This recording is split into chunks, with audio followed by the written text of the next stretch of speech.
How to sign up on crypto.com.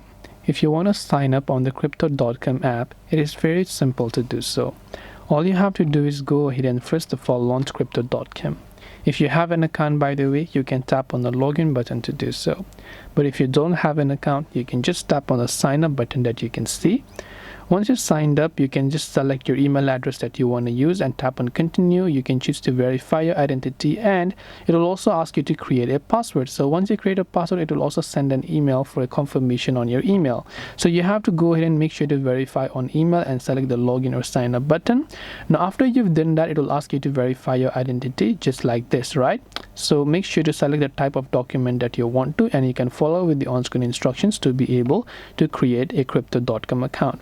This way you'll be able to create an account in crypto.com. I hope that this video really helped you. If you have got any further questions, feel free to also leave them down in the comment section below. As always, thank you for watching and see you in the next video.